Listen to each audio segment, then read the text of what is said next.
Kemudian yang kedua, yaitu banyaknya tunawisma. Tunawisma ini orang-orang nggak punya rumah, yang kemudian menjadi peristiwa menggemparkan mortgage kemarin itu. Jadi karena tuntutan rakyat Amerika untuk punya rumah, maka pemerintah Amerika menetapkan untuk memberikan rumah-rumah murah yang bentuknya mortgage itu. Jadi diberikan rumah tapi bayarnya nyicil, tapi ternyata mereka tidak bayar-bayar. Dan itu jumlahnya triliunan dolar.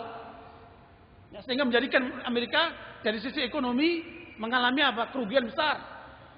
Ini disebabkan oleh tunawisma ini.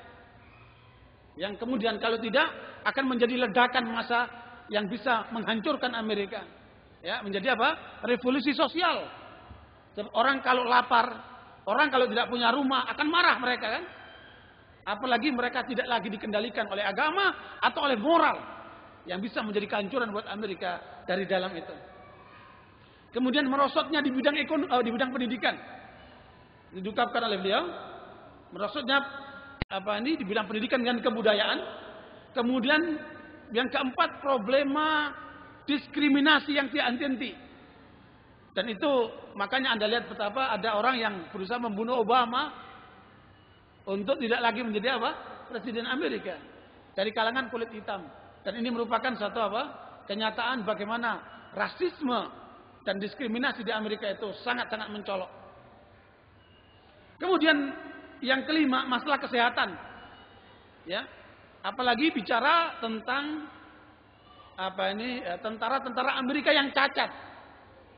Dan bukan sedikit.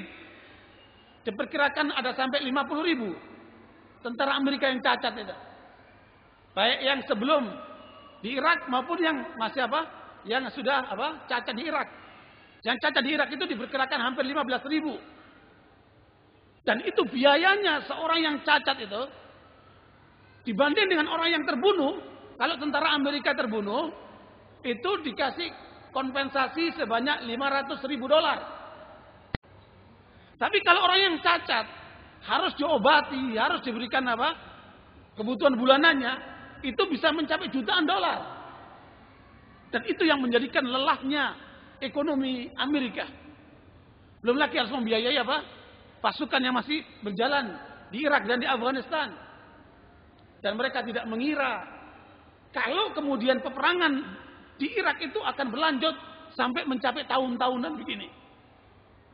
Ya, dalam analisa yang disebutkan tentang peperangan Amerika di Vietnam, dalam waktu 18 bulan, dengan kekalahan yang direbut oleh Amerika, mereka mengeluarkan dana sampai $800 miliar. Pada waktu yang sama, terjadi di Irak, mereka mencapai kerugiannya sampai 2 triliun. Ini yang menjadikan mereka lelah ekonominya. Dan semboyongan. Belum lagi masalah dalam negeri yang kemudian dasarnya dari mana mereka ini utang. Utangnya mencapai 50 triliun dolar. Kalau dirupiahkan itu 500.000 triliun. Bukan main itu jumlah itu kan. Nah karenanya saudara sekalian, ini adalah masalah yang menjadikan bisa penyebab runtuhnya Amerika. Tapi itu bukan satu-satunya tentunya. Masalah kesehatan. Kemudian menyangkut belum lagi penyakit jiwa. Ya. Kalau Anda di Amerika itu yang namanya penyakit jiwa itu atau dokter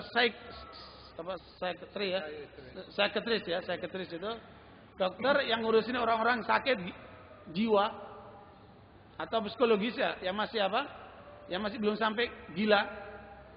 Ya, psikologis itu paling laku di sana. Karena banyak orang stres, depresi sampai gila. Ya, itu luar biasa. Kenapa? Semua itu terjadi karena kekosongan mental, kekosongan jiwa. Manusia kehilangan arah. Tidak tahu untuk apa mereka hidup. Tidak ubahnya seperti binatang.